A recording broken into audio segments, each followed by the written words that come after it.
വേറൊരു തരത്തിലൊരു സന്യാസം പോലെയാണ് ഇപ്പോഴത്തെ ജീവിതം. നമ്മൾ ആ അർത്ഥത്തിൽ വായിക്കണം. വീടില്ല, സ്വന്തമായൊരു അഡ്രസ്സ് കീപ്പ് ചെയ്യാൻ താല്പര്യമില്ല, സുഹൃത്തുക്കളുടെ വീടുകളിൽ പോയി സംസാരിക്കുന്നു, വിളിക്കുന്നിടത്തേക്ക് പോകുന്നു, അതിനനുസരിച്ച് യാത്ര പ്ലാൻ ചെയ്യുന്നു. ഇത് നമ്മളെയൊക്കെ സംബന്ധിച്ച് ഒരിക്കലും എന്താ പറയുക, നമുക്കിതൊക്കെ അത്ഭുതത്തോട് നോക്കാനല്ലാതെ ഒരു പ്രാവശ്യം പോലും ശ്രമിക്കാൻ പറ്റില്ല. ഒരിടത്ത് പോവുകയാണെങ്കിൽ നമ്മളെ ആരെങ്കിലും അറിയിച്ചിട്ടായിരിക്കും നമ്മൾ മൂവ് ചെയ്തിട്ടുണ്ടാവുക. മൈത്രേയൻ എവിടെയുണ്ടെന്ന് ചിലപ്പോൾ അടുത്ത സർക്കിളിൽ അറിയാമോ എന്ന് എനിക്ക് അറിഞ്ഞൂടാ. പക്ഷെ മൈത്രേയൻ അങ്ങനെ മൂവ് ചെയ്യുമ്പോൾ, എപ്പോഴും അങ്ങനെ തന്നെ മൂവ് ചെയ്യുമ്പോൾ കിട്ടുന്ന ഹർഷം, ഇപ്പോൾ കുറേ കാലം നമ്മൾ അങ്ങനെ ജീവിച്ചില്ല. ഇപ്പോൾ മൈത്രേയൻ കുറേ കാലമായിട്ട് അഡ്രസ്സ് ഇല്ലാതെ ജീവിക്കുന്നുണ്ട്. എവിടെയെങ്കിലുമൊക്കെ ഒന്ന് സ്റ്റിക്ക് ഓൺ ചെയ്യണമെന്ന് തോന്നൂലേ പിന്നീട്? വയ്യാതായിട്ട് ചിലപ്പോൾ സ്റ്റിക്ക് ഓൺ ചെയ്യുന്ന ഉണ്ടാകാം. കാരണം എനിക്ക് മൂവ് ചെയ്യാൻ കഴിയാതിരിക്കുന്ന സമയത്ത് ഞാൻ അതിനകത്ത് എടുക്കുന്നതെന്ന് പറഞ്ഞാൽ, പണ്ട് നമ്മൾ ഈ പറഞ്ഞാൽ സ്പിരിച്വൽ എന്ന് പറയുന്നവരുടെയോ അല്ലെങ്കിൽ അധ്യാപകരുടെയോ ഒക്കെ ഇരിപ്പ് മറ്റുള്ളവർ അവരിലേക്ക് വരണം എന്നാണ്. ഞാൻ അതിന് നേരെ തിരിച്ചാ ചെയ്യുന്നത്. ആരാണോ ആവശ്യപ്പെടുന്നവരുടെ അടുത്തേക്ക് ഞാൻ എത്തുക എന്നുള്ളതാണ്. അതൊരു ജനാധിപത്യപരമായ പുതിയ രീതി വികസിപ്പിച്ചു എന്നുള്ളത് മാത്രമേ ഉള്ളൂ, അല്ലാതെ മറ്റൊന്നുമില്ല. അന്യരായ ആളുകൾ എന്നുള്ളവരെ അന്യരായി കാണുന്നില്ല എന്നുള്ളത് കൊണ്ടാണ് എന്നെ സംബന്ധിച്ചോളം ഞാൻ സുഹൃത്തുക്കളുടെ അടുത്തോട്ടാണ് പോകുന്നതെന്ന് പറയുമ്പം ഇതുവരെ ഒരു പരിചയമില്ലാത്ത ഒരു സുഹൃത്താണ് എനിക്കുള്ളത്. എല്ലാം പുതിയ പുതിയ ആൾക്കാരായിരിക്കും. 80% പുതിയ ആൾക്കാരാണ്. ഞാൻ ഈ ലോകത്ത് ജീവിക്കാനായിട്ട് എനിക്ക് അറിവുണ്ട്. അപ്പോൾ എൻ്റെ മുന്നേ വരുന്ന ആളിനെ ഏത് തരത്തിൽ കൈകാര്യം ചെയ്ത് അവരുമായി ജീവിക്കാനാണ് ഞാൻ പോകുന്നത്. എന്നോടൊത്ത് ജീവിക്കാനല്ല, അവരോടൊത്ത് ജീവിക്കാനാണ് ഞാൻ പഠിച്ചത്. അതാണ് ജനാധിപത്യത്തിനകത്തെ അപ്പുറത്തിരിക്കുന്ന ചുറ്റുപാടിനെ ഇണങ്ങുകയും ചെയ്യുന്ന അറിവാണ് എനിക്കുള്ളത്. അതാണ് പുതിയതായിട്ടുള്ളത്. അതുകൊണ്ട് ഇപ്പം ഞാൻ ഈ പരിചയമുള്ളിടത്തോട്ട് പോകുന്നു എന്ന് ഞാനിങ്ങനെ ആളുകൾ സുഹൃത്തുക്കളുടെ അടുത്തോട്ട് പോകുന്നു എന്ന് പറയുമ്പോൾ, സുഹൃത്തല്ലാതെ ഞാൻ ആളുകളെ കാണുന്നില്ല. ഞാൻ ആളുകളെ ട്രസ്റ്റ് ചെയ്തിട്ടാണ് തുടങ്ങുന്നത്. അതിന് ശേഷമാണ് ഞാൻ എന്തെങ്കിലും വ്യത്യാസങ്ങൾ വരുത്തുന്നത്. എനിക്കതൊരു പ്രശ്നമായിട്ട് ഞാൻ കാണാറില്ല. നമ്മളിപ്പോൾ വണ്ടി ഓടിക്കുന്ന സമയത്ത് എതിരിൽ വരുന്ന വണ്ടിക്കാരന് ബ്രേക്ക് ഔട്ടാതായിട്ടുണ്ടായിരിക്കും, അവന് ഇടിക്കാൻ പറ്റും. ഇതൊക്കെ ഒഴിയാൻ അറിയുന്നതുകൊണ്ടാണ് നമ്മൾ വണ്ടി ഓടിക്കാൻ പറ്റുന്നത്. അല്ലാതെ അപ്പുറത്ത് മര്യാദയ്ക്ക് ഓടിക്കുന്നവരുടെ സർട്ടിഫിക്കറ്റൊക്കെ കാണിച്ച് അവർ ഓടിച്ചുകൊണ്ടിരിക്കുന്നതെന്ന് അങ്ങനെയല്ല അത് ചെയ്യുന്നത്. അപ്പം അറിഞ്ഞ് ലോകത്ത് ജീവിക്കാൻ ഉള്ള എബിലിറ്റി നമ്മൾ വികസിപ്പിക്കുന്നുണ്ടാണ്. അപ്പം ഞാൻ ആളുകളെ എന്നോടൊത്ത് ജീവിക്കാനല്ല, അവരോടൊത്ത് ജീവിക്കാൻ ഞാൻ പഠിച്ചത് കൊണ്ടാണ് എനിക്ക് അങ്ങനെ ചെയ്യാൻ പറ്റുന്നത്. അല്ലാതെ വേറെ അതിനകത്ത്, അല്ലാതെ സന്യാസത്തിൻ്റെ ഒരു യുക്തി അതിനകത്തില്ല. സന്യാസിമാരിങ്ങനെ യാത്ര ചെയ്ത് പോയി മറ്റുള്ളവരുടെ ജീവിതത്തിൽ നിന്ന് അവരുടെ ഉദാഹരണം, പണ്ടുകാലത്തെ ഉദാഹരണമാണ് എന്താണ്, പൂവിനകത്ത് തേനെടുക്കുന്ന പൂമ്പാറ്റയെ പോലെയാണ് സന്യാസി എന്നാണ്. ചിരിച്ച എല്ലാവരുടെ അടുത്തും നിന്ന് എടുക്കും. അപ്പോൾ ആർക്കും ഒരു പ്രശ്നമില്ലാതെ അവർ ജീവിക്കും എന്നുള്ള. ഞാൻ അങ്ങനൊന്നും അല്ല ചെയ്യുന്നത്. ഞാൻ അഡാപ്റ്റ് ചെയ്യാൻ പഠിച്ച ആളാണ്. അതുകൊണ്ടാണ് ആളുകളോട് ഒത്ത് ജീവിക്കാൻ പറ്റുന്നത്. അപ്പോൾ ഞാൻ എൻ്റെ വ്യക്തിപരമായ ഡിസിപ്ലിൻ എന്നൊക്കെ പറയുന്നത് ശാരീരികമായിട്ട് രോഗം വരാതിരിക്കാൻ വേണ്ടി കഴിക്കുന്ന ഭക്ഷണത്തിനെ പറ്റിയുള്ള അറിവ്, എക്സർസൈസ് ചെയ്യണമെന്നുള്ളതിനെ പറ്റിയുള്ള അറിവ്, ഇത്തരമുള്ള അറിവുകൾ കൊണ്ട് എനിക്ക് രോഗം വരാതിരിക്കുന്നത് മറ്റുള്ളവർക്ക് ആദ്യത്തെ ആശ്വാസമാണ്. അല്ലെങ്കിൽ അവർ അത് എന്നെ നോക്കാൻ നിൽക്കണ്ടേ. അപ്പം നമ്മൾ ആരോഗ്യത്തോടെ ഇരിക്കുക എന്ന് പറയുന്നതാണ് ആദ്യത്തെ സാമൂഹ്യ സേവനം. ഇതൊക്കെ ഇങ്ങനെ അറിയുന്ന കാരണം കൊണ്ട് അവരുടെ ഒരു ആളുടെ അടുത്ത് എത്തുമ്പോൾ ആ ആളിൻ്റെ സൗകര്യങ്ങളനുസരിച്ചാണ് ഞാൻ ജീവിക്കുന്നത്. വലിയ ധനമുള്ളവരും തീരെ ധനമില്ലാത്തവരും എന്നെ വിളിക്കും. ഒരു ഓട്ടോറിക്ഷ ഓടിക്കുന്ന ഒരാളും എന്നെ വിളിക്കും. എന്നെ കേട്ടിട്ടുള്ള ഒരാൾ എന്നെ വിളിച്ചാൽ ഞാൻ പോകും അവരുടെ അടുത്ത്. അപ്പോൾ അവർക്ക് ചിലപ്പോൾ തീരെ സൗകര്യങ്ങളൊക്കെ കാണത്തില്ല. എനിക്കതൊരു പ്രശ്നമായിട്ട് ഞാൻ അനുഭവിക്കത്തില്ല. കാരണം ആ ആൾ ജീവിക്കുന്നുണ്ടല്ലോ അവിടെ, അപ്പോൾ എനിക്കും പറ്റും. അത് നമ്മുടെ പ്രാക്ടീസസ് കൊണ്ട് നമുക്ക് ചെയ്തെടുക്കാൻ പറ്റുന്നതാണ്. അപ്പോൾ ഞാൻ അവരുടെ വീട്ടിനകത്ത് ഒരു ഗസ്റ്റ് ആകുകയല്ല ചെയ്യുന്നത്, അവരോടൊപ്പം ജീവിക്കുക ചെയ്യുന്നത്.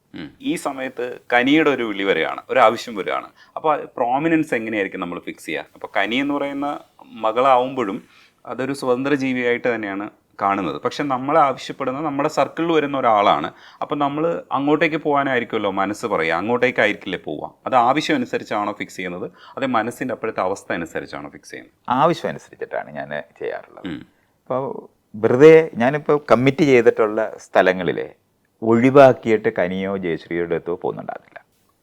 പക്ഷേ വിളിക്കാതെ പോകുന്ന ഒരാൾ ജയശ്രീ മാത്രമേ ഉള്ളൂ. കനിയും വിളിച്ചിട്ട് തന്നെയാണ് പോകുന്നത്. വിളിക്കാതെ പോകുന്ന ജയശ്രീ, അത് ജയശ്രീ ഞാനും തമ്മിലുള്ള നേരത്തെയുള്ള ഞങ്ങൾ രണ്ടുപേരും ഇണകളായിട്ടിരിക്കുന്ന കരാറുള്ളത് കാരണം കൊണ്ട് ജയശ്രീയുടെ അടുത്ത് ഞാൻ പോവുക എന്ന് പറയുന്നത്, ജയശ്രീ ഫോൺ എടുത്ത് വിളിച്ച് പറഞ്ഞിട്ട് എന്താ കാണുന്നില്ലല്ലോ എന്ന് ചോദിക്കേണ്ട കാര്യമില്ല. വടക്കൻ കേരളത്തിലോട്ട് പോയാൽ ജയശ്രീയുടെ അടുത്ത് ഞാൻ പോയിരിക്കും.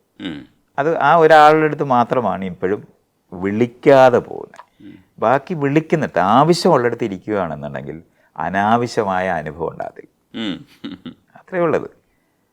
ആവശ്യമുള്ളവരുടെ അടുത്ത് ആവശ്യമുള്ള അത്രയും കാലം ഇരിക്കുക എന്ന് പറയുമ്പോൾ നമുക്കും നമ്മളും എന്താണ് വേണ്ടവരാണെന്ന് നമ്മളെ അവർക്കും അനുഭവിപ്പിക്കും, അവരും അനുഭവിക്കും. ഉം. ആവശ്യം കഴിയുന്നു എന്ന് തോന്നുന്ന സമയത്ത് അവിടുന്ന് പോകാൻ അറിയുന്നവരാണെന്നുണ്ടെങ്കിൽ നല്ല ബന്ധങ്ങളെ ഉണ്ടാവുള്ളൂ. അതുപോലെ ഒരു കാര്യം കൂടെ ഉള്ളത്, ഇപ്പോൾ കനിയുടെ വിദ്യാഭ്യാസത്തിൽ നന്നായിട്ട് ശ്രദ്ധിക്കുകയും അന്ന് ഇൻട്രാക്ട് ചെയ്യുകയൊക്കെ ചെയ്തിരുന്നു.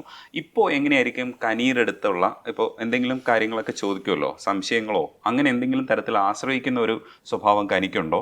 നമ്മൾ തിരിച്ചെന്തെങ്കിലും കാര്യത്തിൽ ഇതായിരിക്കും നല്ലതെന്നൊക്കെ പറയുന്ന അങ്ങനെ അഭിപ്രായം പറയുന്ന ഒരു രീതിയുണ്ടോ? ശരിക്കും പറഞ്ഞാൽ അവൾ പറയുന്നത് നമ്മൾ ഇപ്പം ഞാനും ജയശ്രീയും കൂടെ മിക്കവാറും ഒന്നിച്ച് ആണ് അത് കേൾക്കാറുള്ളത്. അവൾ പറയുന്നത് കേൾക്കാറേ ഉള്ളൂ, അല്ലാതെ അഭിപ്രായങ്ങൾ പറയാറില്ല. ചോദിക്കുവാണെങ്കിൽ ഒരു കാര്യത്തിനെ പറ്റി ചോദിക്കുവാണെങ്കിൽ അഭിപ്രായം പറയും. അത് നിങ്ങൾ ആരെങ്കിലും ചോദിക്കുന്ന പോലെ പറയുന്നതേ ഉള്ളൂ. അല്ലാതെ കനി അഭിനയിക്കുന്നത് ഇങ്ങനെയാണോ, അല്ലെങ്കിൽ ഈ സിനിമയിൽ അഭിനയിക്കാമായിരുന്നോ, അല്ലെങ്കിൽ ആ സംവിധായകൻ്റെ കൂടെ പോകാമോ, ഇപ്പം നീ യാത്ര ചെയ്യുന്ന ഇന്നടത്താണോ, ഇതൊന്നും ഇങ്ങനത്തെ ഒരു ചോദ്യമോ ഉത്തരവോ നമുക്കില്ല. അവൾ വിളിച്ചിട്ട് ഇന്നടത്താണുള്ളത് എന്ന് പറയുമ്പോൾ അത് അറിയുകയും അവൾ ഇന്നതൊക്കെയാണ് ചെയ്തത്. അപ്പോൾ എനിക്കിപ്പം അവൾ ഹിന്ദിയിലൊക്കെ സീരിയലൊക്കെ അഭിനയിച്ചിട്ടുണ്ട്, ഞാൻ ഇതുവരെ കണ്ടിട്ടേ ഇല്ല. അത് കാണാതിരിക്കുകയല്ല ചെയ്യുന്നത്. ഈ ഹിന്ദി എനിക്ക് അങ്ങനെ അങ്ങോട്ട് ഫ്ലുവൻ്റായിട്ട് കേൾക്കാത്തപ്പോൾ നമുക്ക് അതിൻ്റെ സൂക്ഷ്മതയൊന്നും കിട്ടത്തില്ല. അപ്പോൾ വേറൊരാളോടൊക്കെ ചോദിച്ച് മനസ്സിലാക്കുകയൊക്കെ വേണ്ടി വരും. അപ്പോൾ അങ്ങനെ പാടുപെട്ട് കാണാനായിട്ട് ഞാൻ പോകാറില്ല. അപ്പോൾ അത് മലയാളത്തിലോ ഇംഗ്ലീഷിലോ ഒക്കെ ആണെന്നുണ്ടെങ്കിൽ നമ്മൾ കാണുന്നുണ്ടാവും എന്നുള്ളതല്ലാതെ ഞാൻ അവളെ അഭിനയിച്ച എല്ലാ സാധനം കണ്ടിട്ടൊന്നുമില്ല. അവളും പറയാറുണ്ട് ഇപ്പോൾ അഭിനയിച്ചതെല്ലാം കാണാൻ പറയത്തൊന്നുമില്ല. ചിലത് സിനിമ കണ്ടു നോക്കാൻ പറയുന്ന ഒരു സജഷൻ വരുന്നതാണെങ്കിൽ ഇവിടെ സിനിമ ഉണ്ട് എന്ന് പറയുന്നുണ്ടെങ്കിൽ കാണണമെന്നുള്ള ആഗ്രഹമാണ്. അത്രയേ ഉള്ളൂ. അല്ലാതെ ഒരു ദിവസവും അവളെ വിളിക്കുന്നത് തീരെ ഇല്ല. നമ്മൾ ഈ സോഷ്യൽ മീഡിയയിൽ നിൽക്കുന്ന കാരണം കൊണ്ട് അവളെവിടെയാണെന്നും എന്തോ ചെയ്യുന്നതെന്നും ബാക്കിയുള്ളവർ അറിയുന്ന പോലെ ഞാനും അറിയുന്നുണ്ട്. പ്രത്യേകിച്ച് നമുക്ക് അങ്ങനെ ചോദിക്കേണ്ട കാര്യമൊന്നുമില്ല. പിന്നെന്ന് പറഞ്ഞാൽ ഈ വാട്സാപ്പ് എന്ന് പറയുന്ന ഇതിനകത്ത് എന്തെങ്കിലും ഒരു കാര്യം ഉണ്ടെന്നുണ്ടെങ്കിൽ നമ്മളൊരു ഇന്നടുത്തുണ്ട്, അപ്പോൾ അതിനകത്ത് അവൾ എവിടാ എന്ന് പറഞ്ഞിട്ടൊരു കുറിപ്പടി വന്ന ഇങ്ങോട്ടെങ്ങാണ്ട് വരുവാണെന്ന് മനസ്സിലാവും. അപ്പം അവൾക്കും തിരക്കുള്ള ഒരാളാണ്, ജയശ്രീക്ക് തിരക്കുള്ള ആളാണ്, എനിക്ക് തിരക്കുള്ള ആളാണ്. അപ്പോൾ സ്വാഭാവികമായിട്ട് ഇത് കോർഡിനേറ്റ് ചെയ്യാതെ നമുക്ക് ഒരിക്കലും അല്ലാതെ കാണാൻ പറ്റില്ല. അപ്പോൾ അത് നമ്മൾ പരസ്പരം അങ്ങോട്ടും ഇങ്ങോട്ടും അറിയുകയാണ് ചെയ്യുന്നത്. ഇപ്പോൾ ജയശ്രീയുടെ അടുത്ത് ഞാൻ പോകുമ്പോൾ ജയശ്രീയുടെ അടുത്ത് ഞാൻ പറയുന്നുണ്ട് ഞാൻ ഇന്ന ദിവസം വരും എന്ന് പറയുമ്പോൾ ജയശ്രീ അവിടെ കാണണമെന്നില്ല. അപ്പോൾ അവിടെ ഇല്ലെന്ന് പറഞ്ഞാൽ പിന്നെ അങ്ങോട്ട് പോകുന്നുണ്ടാകത്തില്ല. അത്രയേ ഉള്ളൂ. അല്ലാതെ അതിനകത്ത് ഒരു ഇതില്ല. ഇതേപോലെ തന്നെയാണ്.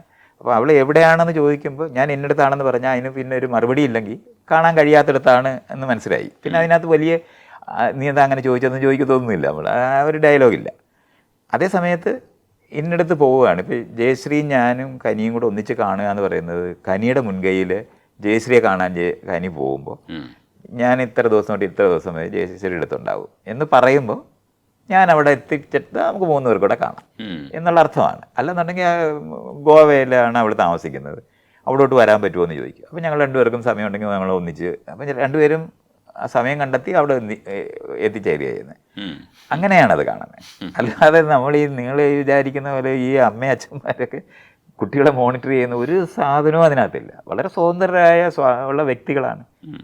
അപ്പോൾ അവർ ചെയ്ത് ജീവിക്കുന്നു. ഇപ്പം കനി തന്നെ ഇപ്പം ഞാൻ ജീവിച്ചിരിക്കുന്നതുകൊണ്ട് മാത്രമല്ലേ ഞാൻ ഈ കാര്യം അന്വേഷിക്കേണ്ട കാര്യമുള്ളൂ. നമ്മൾ എൻ്റെ പ്രായത്തിൽ ഞാൻ